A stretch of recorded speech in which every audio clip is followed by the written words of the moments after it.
On Saturday morning, the 7th of October, the world woke up to a new and brutal reality. This day has been described as the worst day in Jewish history after the end of the Holocaust. Never after the Shoah have so many Jews been murdered in one and the same day as what happened on the day when Hamas broke into the southern Israel and killed indiscriminately civilians, women, children, and elderly people. With me in the studio today, I have a member of European Parliament, Marco Zanni.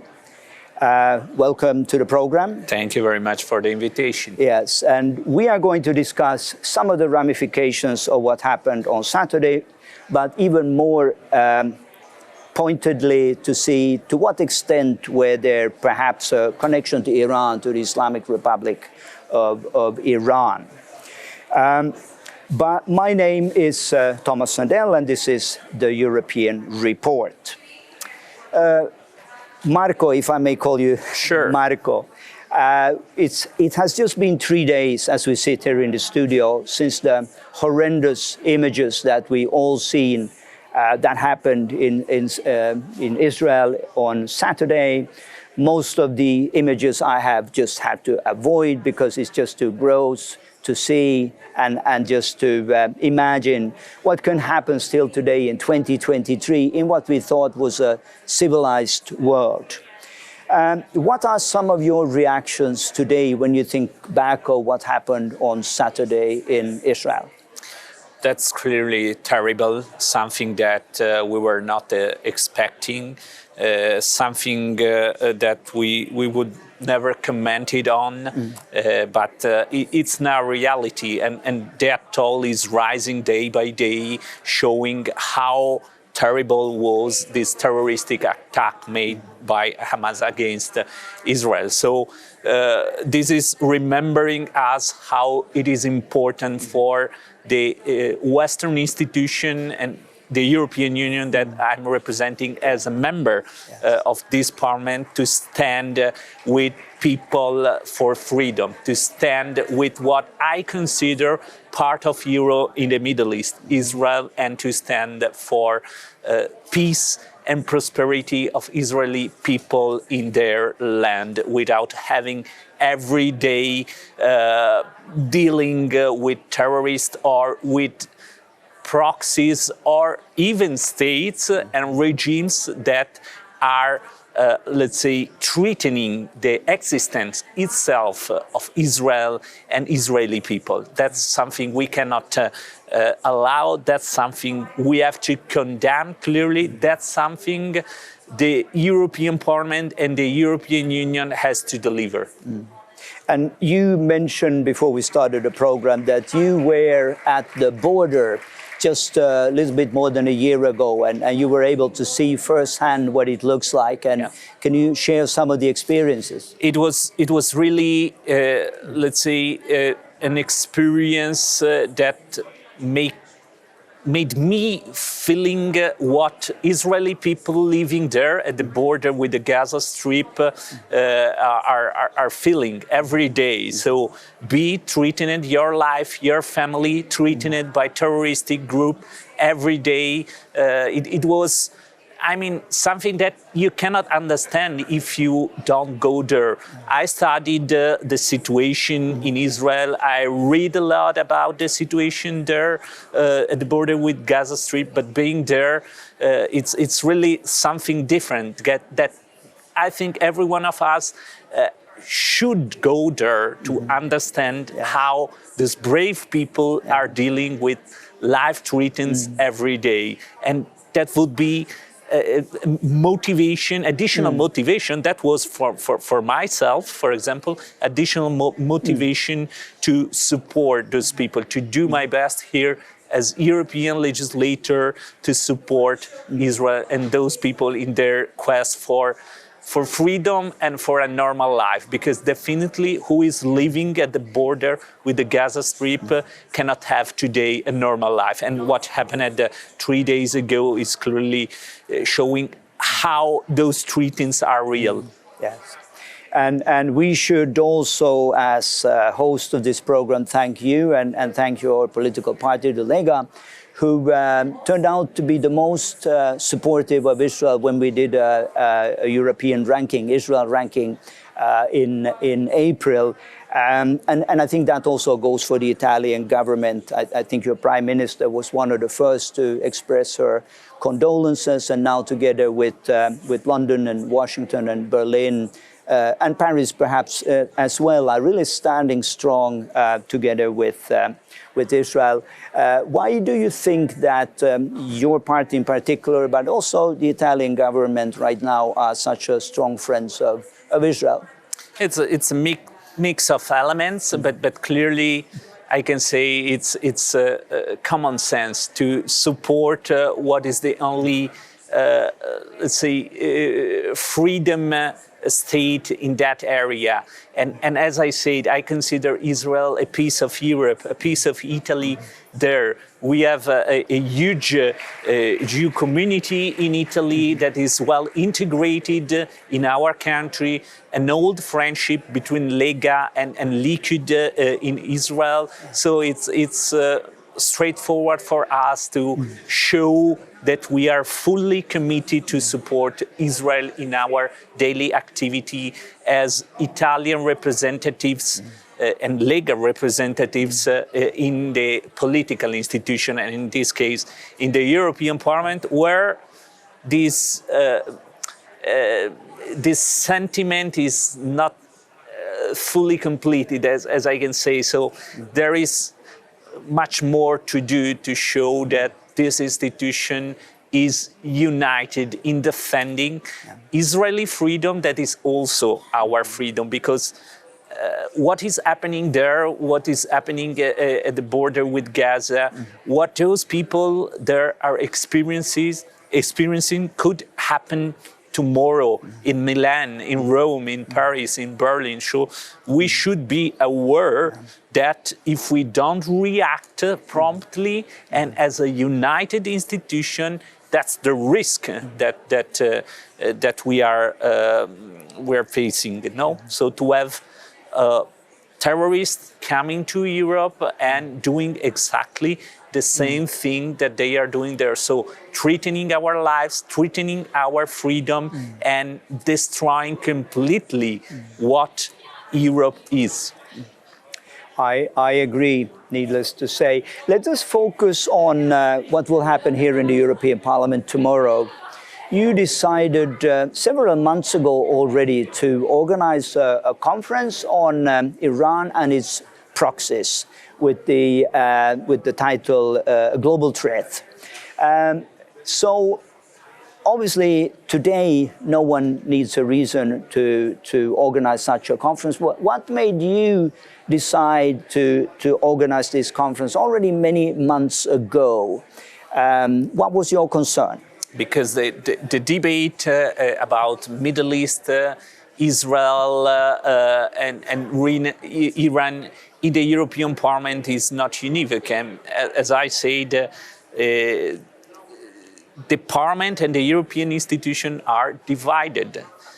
Some MEPs, some political groups, even some institutional representative of the European Union is, let's say, is not still recognizing the fact that we have to stand together for Israel, because our freedom, our peace is in play, and we need to do it. So that's why I decided to do this kind of event here in the European Parliament, to show to people that are not, let's say, convinced about the situation there, what is the reality there, and what are the threats that are coming from one state, one regime, that when we are talking about Islamic terrorism is what I can call the main player, that is Iran. So showing clearly that behind these groups of terrorists, Hamas, Hezbollah, and others in that area, there are sovereign states, regimes that are sending monies, people, weapons, and are working against peace in the Middle East. And that's why it's important, even more today after what happened 3 days ago, to show that there are parliamentarians here that knows very well what we have to do, and that is open to show what are the threats posed by Iran and by those kind of regimes supporting terroristic organization. Several times we experienced here MEPs or people inviting representatives of those terroristic groups or choosing the wrong approach with Iran. So be open, be kind, and then they will come to us. They will come to an agreement that is good for us. This is not happening. Every time we open our door to Iran for negotiation, they are showing the real stance of this regime. So they are supporting terrorism. They are supporting people that want to destroy Israel.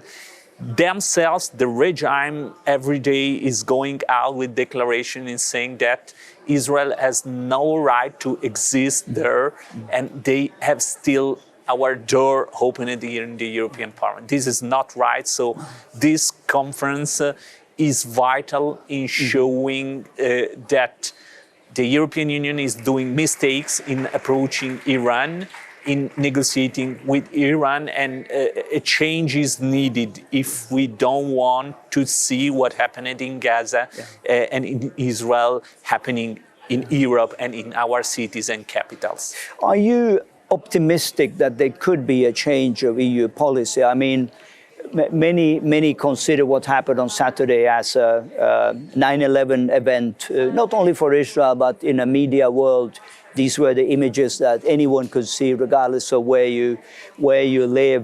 Do you think there is a before and after October 7, also here in the European institutions? Definitely, I think that what happened there it's a turning point, and this dramatic event, that's my hope, will convince also people that are not convinced to react promptly against who is financing those terroristic groups and in protecting the sovereignty of Israel.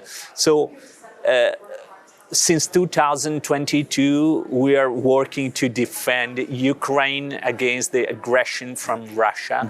And I will be surprised that the Parliament will not be united next week when we will have a discussion in the plenary session about what is happening in Israel. When we will have a common resolution drafted by the Parliament on this, I would be surprised if the Parliament is not united in defending the sovereignty of Israel, in defending the right to exist there of Israel.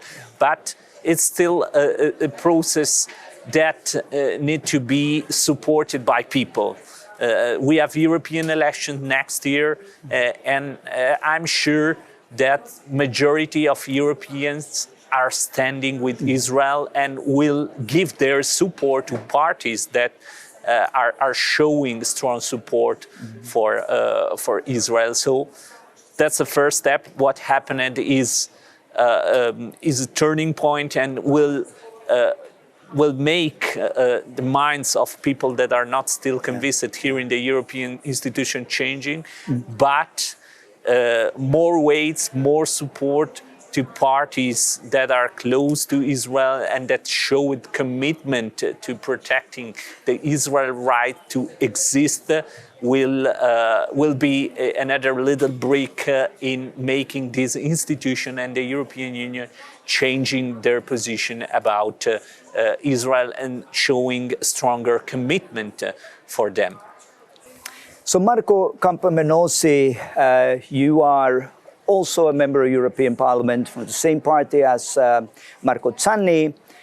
You're a busy man, and you were able to join us at this phase in the program. We're very pleased to that. You will be one of the keynote speakers at the conference that we've been discussing tomorrow night. What is your main message tomorrow? Well, it's important to know what what really happened in the last years. Because as a member of the European Parliament, I followed very deeply all the connections between European Union and Iraq and Iran as well. But when we speak especially about Iraq, we speak about a country which is influenced by the regime of Iran. And the political choices they make every day are in some cases decided by Tehran. And this has an involvement on many topics. Illegal traffics of oil, traffics of people, and the impact on freedom of expression, and the issue of Kurdistan, because I also follow very deeply the question of Kurdistan, the autonomy of Kurdistan region, the autonomy of the minorities, the Christian and Yazidi minorities. We have also to remember how, in a very difficult way, they face not only a question against Baghdad or Tehran, but also the fact that in some cases they have also to fight for their representativeness against fake Christians, which are in reality supporters of Tehran, of Iran. And this has happened also in the national parliament in Baghdad. And this is something which is not known. So I would like to focus also about this. Maybe if I ask both of you, we have another 5-6 minutes to go. What are then the solutions? What can the European institutions do on a to-do list to regulate or to stop threats from Islamic terrorism on European soil, and in particular when it relates to the Islamic Revolutionary Guard Corps, IRGC. And we know that this has been on the agenda here, and there's a European Parliament resolution to put it on the terrorist list, but that hasn't been implemented. Why is that, and what do you think of the prospects of this being implemented? Oh, that's the stance of the European Union that we were discussing about in the previous answer. So there is no real perception in the majority here in the Parliament and in the EU institution that those people, those organizations, those countries are terroristic groups or countries. So what can we do as MEPs here or as an institution? First of all, stop funding those people, because through the national and the EU budget, we are still giving funds to organizations that are presumed to do let's say, humanitarian services and support to people in that area, but in the end they are controlled by those terroristic groups. So there are monies flowing from EU budget to those terroristic groups. And second, sanctions, economic sanctions to Iran or to those terroristic groups, and a ban on weapon delivery, because there are still, especially on dual-use projects and technology, there are still loopholes to be closed. We are sending those, let's say, military equipment and technologies to people, countries, or organizations that are terroristic group or are doing terroristic action. So those are 2-3 simple things, and we need just the political support of these. So that's what we can do tomorrow if there is the political willingness to stop those states and those organizations from doing terrorism. Very good. Let me, Marco Campomenosi, let me ask a very ambitious question.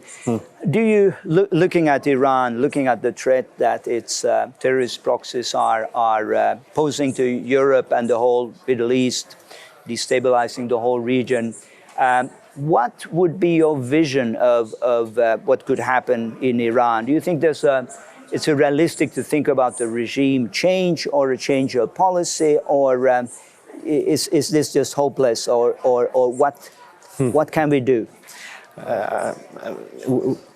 I think that the regime is very weak, and we have to take advantage of this.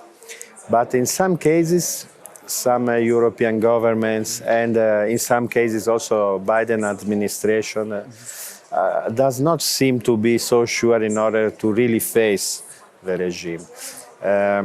In Italy we say it's a paper tiger, no? So they seem to be so aggressive, and sadly they are so aggressive with their own people and with the people around.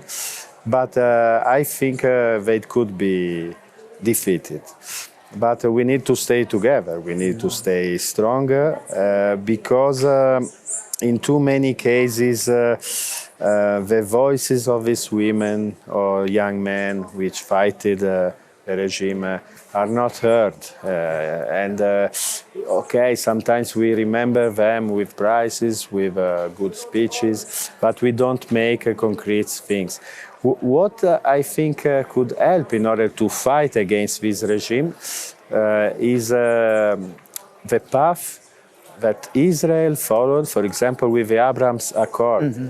This is very important. We have to keep, and what is happening between Israel and Palestine in this moment oblige us to be more and more defensive with the Abraham's Accord. So the fact that Israel was in a very good and positive dialogue with some Arab countries, and some of them decided to still defend the right of Israel to defend themselves. And so this is not good for the regime of Tehran, and this is also something we should speak about during our events as the one we are facing tomorrow. Yes. Gentlemen, I believe we are drawing to a close. I want to thank each one of you for taking the time and also for inviting me to speak tomorrow at your conference. Let me close by expressing our heartfelt condolences to the Jewish people inside Israel, throughout the world, for the lost lives of the last few days. And when I say this, I want to speak on behalf of the European Coalition for Israel and to say that your people are my people. This is the European Report, and we are looking forward to seeing you again next month with a new topic. And thank you for today. Thank you very much for the invitation. Next month. Arrivederci.